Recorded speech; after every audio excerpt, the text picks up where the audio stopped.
नमस्कार, मैं हूं आपके साथ स्नेह श्रेयस। आयोन भारत बिहार झारखंड में आप सभी का स्वागत है। खबरों की शुरुआत करते हैं तेजस्वी यादव की बड़ी खबर के साथ।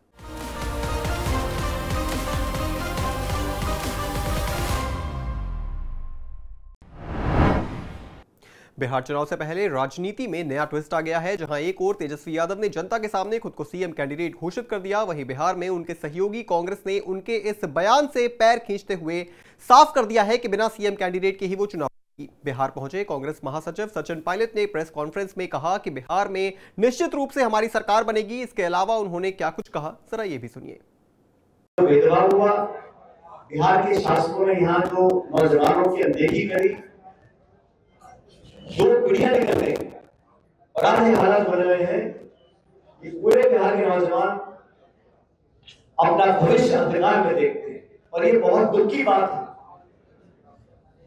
बिहार हिंदुस्तान के सबसे युवा राज्यों में से एक है और बिहार के नौजवान में जो प्रतिभा है, जो अपार उम्मीद है, संभावनाएं हैं, उसको तलाशने के बजाय, उनको ढूंढने के बजाय, उनको संवारने के बजाय उनसे मुंह मोड़ा जाता है।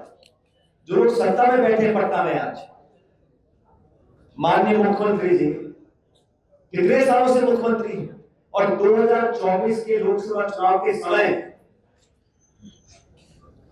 अगर आपको मोदी जी को समर्थन देना ही था, क्योंकि आपके समर्थन से वो सरकार बनी है दिल्ली में, नीतीश कुमार जी को अगर मोदी जी को समर्थन देना ही था तो बिहार के नौजवानों के लिए 10-20 लाख नौकरी मांग लेते।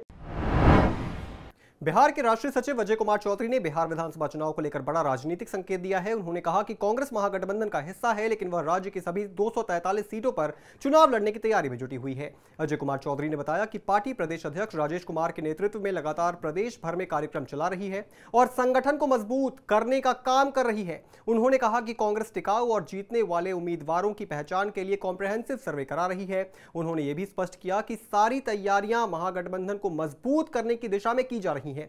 चौधरी ने कहा कि कांग्रेस बिहार में गठबंधन की एक महत्वपूर्ण कड़ी है, लेकिन पार्टी अपने हितों की अनदेखी नहीं करेगी। लोकसभा चुनाव के दौरान कांग्रेस की अनदेखी के सवाल पर चौधरी ने भरोसा जताया कि प्रदेश अध्यक्ष राजेश कुमार इतने सक्षम है कि विधानसभा चुनाव में ऐसा दोबारा नहीं होगा। उन्होंने बताया कि पार्टी आलाकमान ने उन्हें चुनाव से जुड़े कई अधिकार दिए हैं ताकि प्रदेश नेतृत्व स्वतंत्र रूप से निर्णय ले सके।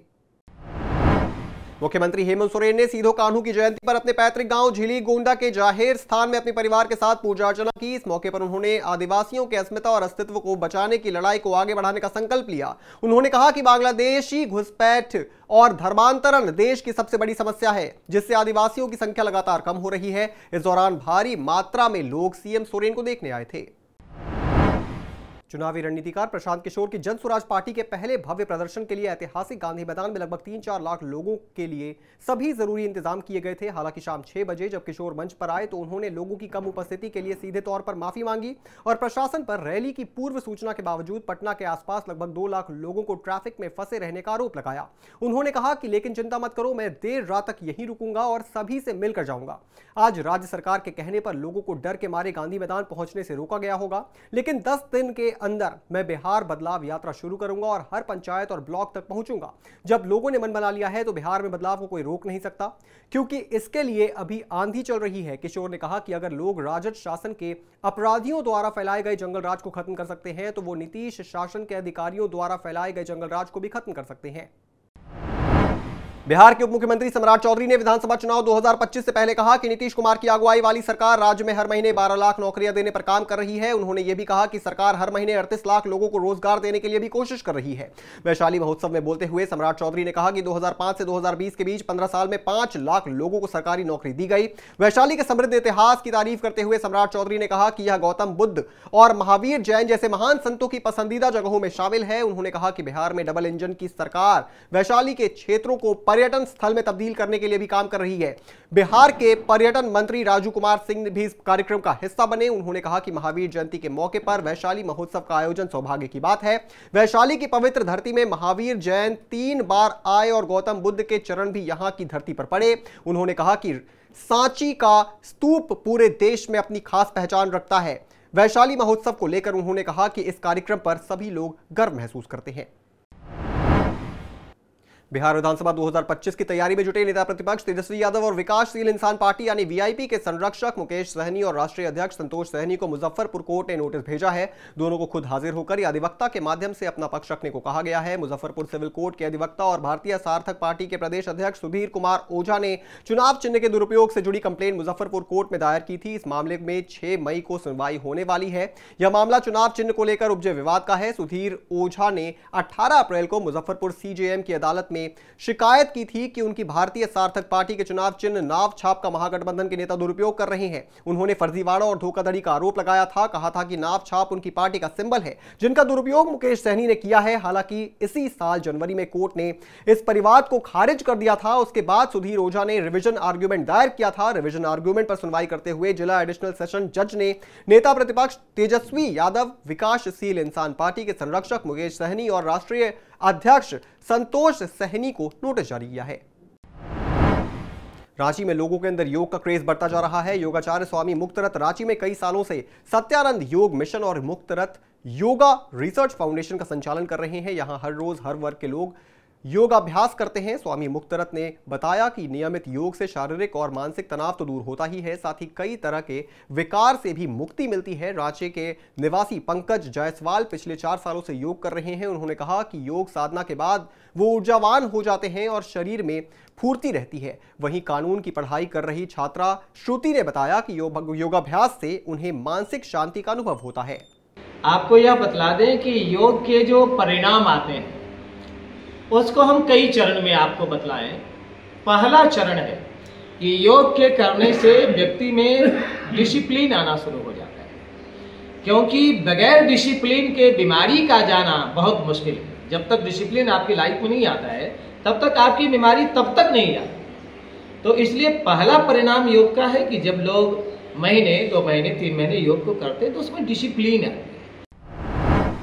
मुख्यमंत्री नीतीश कुमार ने गुरुवार को पटना में जेपी गंगा पथ के चौथे फेज का उद्घाटन किया। करीब 3,831 करोड़ की लागत से 20.5 किलोमीटर लंबी सड़क का निर्माण किया गया।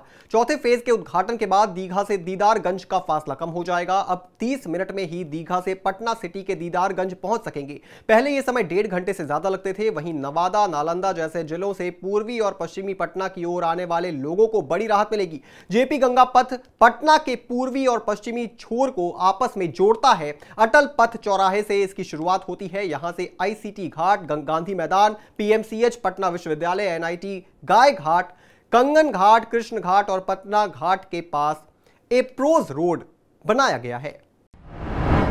एसपी भानु प्रताप सिंह के नेतृत्व में करीब 200 पुलिसकर्मियों की टीम ने पटना में आरजेडी के दबंग विधायक रीत लाल यादव के घर पर छापा मारा। छापेमारी के दौरान करीब 10,50,000 रुपए नगद, 77 लाख रुपए का ब्लैंक चेक, कई व्यक्तियों के जमीन से संबंधित दस्तावेज, walkie talkie set, 6 pen drive और अन्य इलेक्ट्रॉनिक गैजेट्स बरामद किए गए हैं। एसपी ने जान का खतरा होने के कारण आवेदक का नाम नहीं लिया। उन्होंने बताया कि विधायक के खिलाफ रंगदारी मांगने जैसे संगठित अपराध को बढ़ावा देने जैसे गंभीर आरोप लगे हैं। इन आरोपों के मद्देनजर विधायक और उनके सहयोगियों के ठिकानों पर छापेमारी की गई है। छापेमारी में 10,50,000 रुपए कैश, 77 लाख रुपए के ब्लैंक चेक रिकवर किए गए हैं। कटिहार समाहरणालय स्थित एनआईसी सभा कक्ष में नमामि गंगे परियोजना के कार्यों की समीक्षा की गई। इस बैठक में प्रधानमंत्री की अध्यक्षता में आयोजित द्वितीय राष्ट्रीय गंगा परिषद 2022 के कंप्लेंट्स रिपोर्ट को लेकर समीक्षा की गई है। मुख्य रूप से प्राकृतिक खेती और प्राकृतिक खेती कार्यशाला से संबंधित और नदी में गिरने वाले नाले की पहचान भी की गई है। इसके साथ ही गंगा घाट की सफाई और सौंदर्यकरण, गंगा नदी में हो रहे प्रदूषण पर रोक और नियंत्रण पर विचार विमर्श किया गया है।